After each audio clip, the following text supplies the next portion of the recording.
So you mentioned Viper. Can you talk to us a little bit about some of the CAS assets that you guys have and avoid using Viper on Okay. bone, things like that, so the layman can understand? Yeah, each CAS asset has their own pros and cons. Like a bone asset we get here regularly, they have huge payload. They have, What's uh, bone? what was that? What's the bone? Bone is B-1 bomber. Like if they're on station, they have crew, they can multitask pretty easily. That's, you know, you got your pilot, co-pilot, you got your Wizzo, and they're up there with their pod. They have, you know, multiple sensors, radars that they could help, but they don't have a forward firing weapon. Hog does. They have a 30 mic, pretty accurate. So in a close air support, when friendlies are in close proximity of insurgents or enemy forces, you're not really going to be able to use bone, something, because it doesn't have that forward firing weapon on it. So bone, it does, if you want to collapse caves like our guys did in the South, heck yeah, bone's a great asset. As far as Viper goes, Viper's great. I think you'll see a lot of Viper, especially next war when it has to take out a lot of surface-to-air threats. They have that Wild Weasel mission, and they're perfect for that. They could shoot their missiles and take out those targets pretty easily. As far as close air support, still great, but you'll see they don't have the loiter time. They're going to be refueling constantly. So either you might only get one ship at a time, or they'll both be gone to refuel. So they don't have the loiter time. And as far as situation awareness goes, they're not going to, they have their pod, they're going to be seeing through a soda straw, and yeah, they could, you know, peek out, but they're not going to be able to collect the ground situation information as well as an A-10 is. A-10s have a longer loiter time. They have a much more accurate weapon that easily destroys vehicles as well. They're going to be able to peek outside their canopy. They're going to be able to see colors. They're going to get a better picture of what's on the ground. And like I said, loiter time as well. They end up being at lower altitudes. So far as close air support goes, and what you'll see is just everyone's going to be requesting hog, especially once they send up a tick pry banner. They're really requesting hog, and that's what happens during that. Why are you an expert? What makes you the expert on close air support, though? Like, why should I listen to you about what you got to say about close air support? As a JTAC. As a JTAC, why you should listen to a U.S. Air Force TAC-P JTAC on their expertise in the CAS realm is because that is our main job. We don't, it's not a, you know, it's not a perk. It's not something extra that we do on the side. It is our main job. We're able to do a lot of other things in the career field, but as far as main job, this is your main mission. It's close air support. No one's going to give a harder check ride. No one's going to give you better training. No one's going to have more exposure to CAS than a U.S. Air Force TAC-P. It's our job.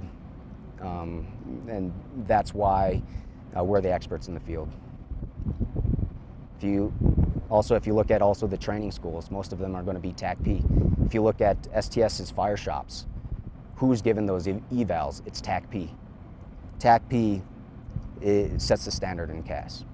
Do you guys know, how do you guys study about CAS? Do you guys study each aircraft and its individual weapon systems and capabilities?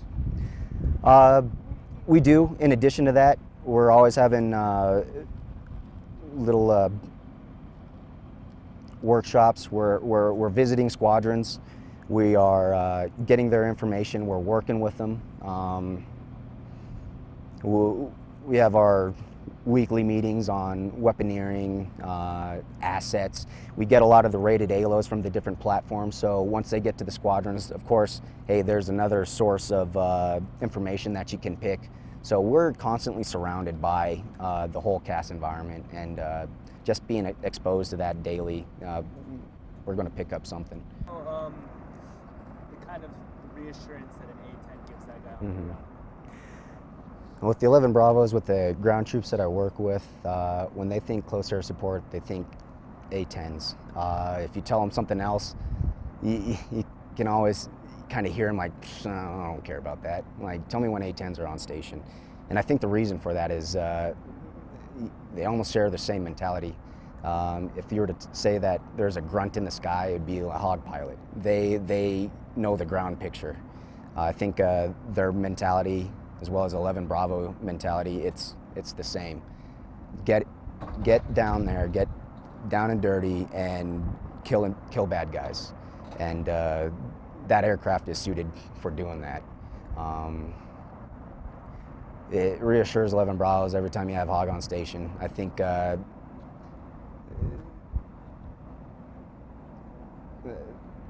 they know a lot of the capabilities just because they're exposed to it. They know they stay on station a lot longer. They know they can communicate with them pretty easily through a FO, JFO. They all work together.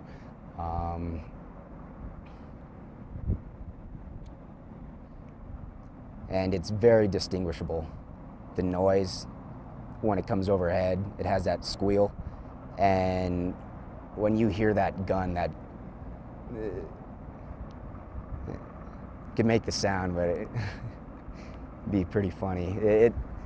That sound is so distinguishable. Everyone on the ground, it literally shakes the ground. It is amazing.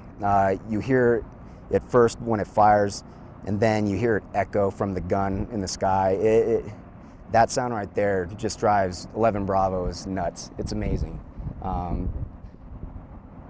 If they weren't behind a berm, you could see them jumping for joy every time that gun goes off.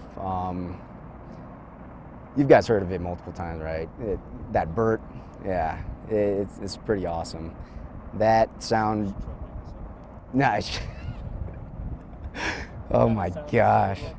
I might have to do a scenario here where you make that sound, but not only does it reassure Joes, it just scares everybody. I'll try it. When it comes in and just goes, and then you have the echo on the backside. Dude, that was great.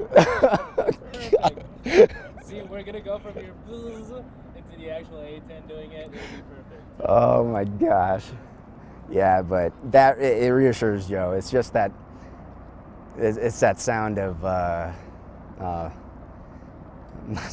corny like freedom, but it really is. It's the sound of don't mess with me. It scares off everyone and shows you're in good hands. Awesome. All right, so in the car we were talking about this a little bit, but let's talk about it a little more. Uh-huh. The A-10 pilot seems to be a lot more thorough in his communication with you than any other Yes. pilot. Can we talk about that whole idea? Yes, what I've experienced with Hog downrange is that they're going to ask you a lot of questions. And it's not just they don't think you know what you're doing, it's because they want to know exactly what you're going to do, what your TTPs are. And I haven't experienced that with any other asset.